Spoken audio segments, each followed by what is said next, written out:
All right, welcome back to the channel, subscribers.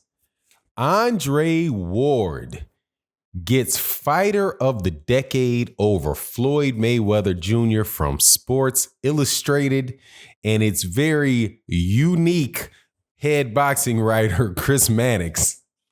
Man, boy, I do not know what people are thinking, but let's talk about that and the argument that was put forward for it in this video.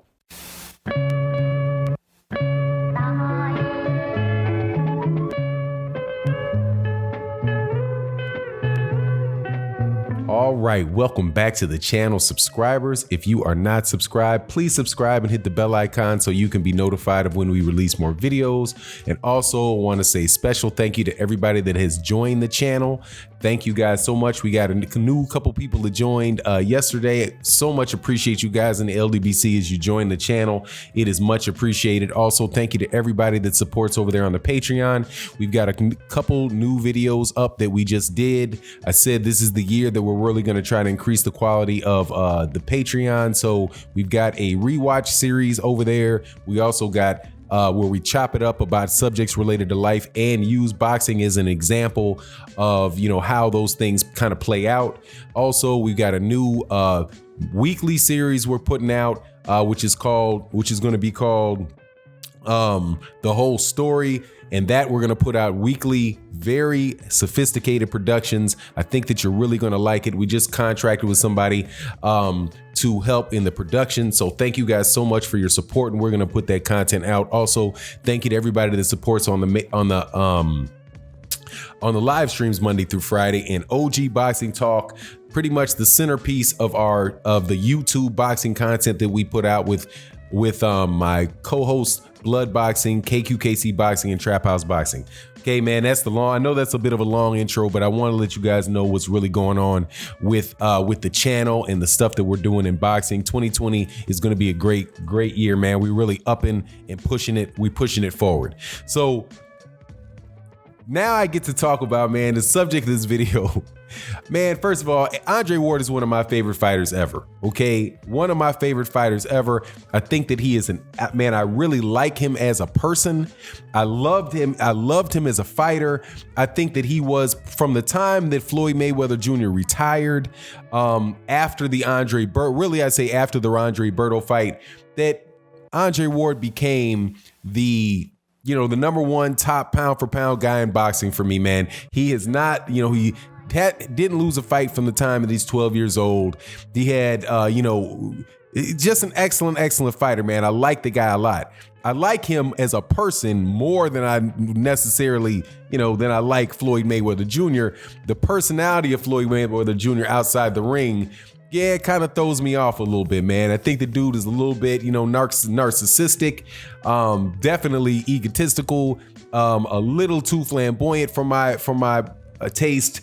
But with all that said, man, I cannot go with Andre Ward as Fighter of the Decade over Floyd Mayweather Jr. and definitely not on the logic that was put out by Chris Mannix in his Twitter feed. Now, I skimmed through the article. I wasn't going to spend all that time reading Chris Mannix. He writes very well. I'll tell you that. He does write very well. So his voice, when I read certain boxing articles from guys, you can really tell people that, are very good writers. But the fact that you write well does not always translate into what you say and making sense, or something that I would agree with. Now, one of the arguments that he used in the Twitter was, he said, let's look at this. Look at the top 3 fights. Look at the top 3 fights that Floyd Mayweather Jr. had, and look at the top 3 fights that Andre Ward had, right? Now, first things first, being the contrarian type of dude that I am, I think to myself, why am I looking at their top 3 fights? Why would I do that? Why is that why when somebody has, somebody had 12 fights and the other guy had, I don't know how many fights over that decade, why would I be looking at the top 3? Why wouldn't I look at the top 5? Why wouldn't I look at the top 8? Why wouldn't I look at why wouldn't I look at the top 2? Why wouldn't I just look at the top 1? That seems like a very arbitrary measurement to me. for you to pick the top 3. Okay, but that's what people do. They like to frame the argument and they frame the question like, hey, who's the fighter of the decade? Let's look at their top 3.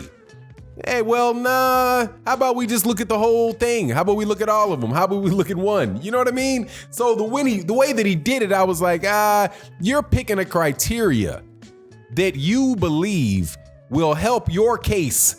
And you might have made up your mind about who you thought it was before you picked that criteria of 3.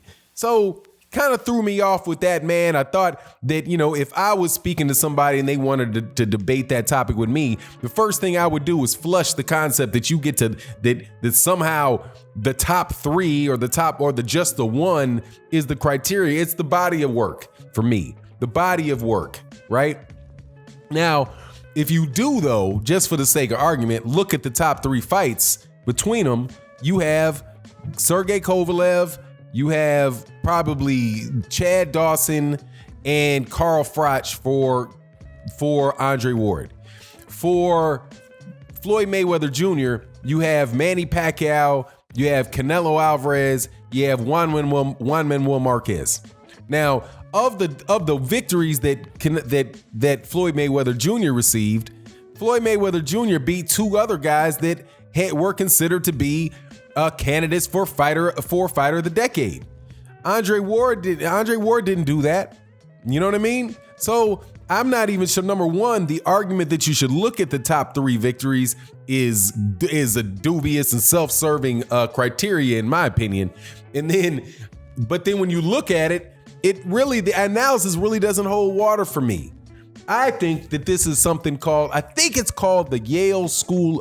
Is it the Yale School of Argument or the Yale School of Logic? I can't remember what it is, but it is where when you're positioning yourself and you're trying to defend a position, right?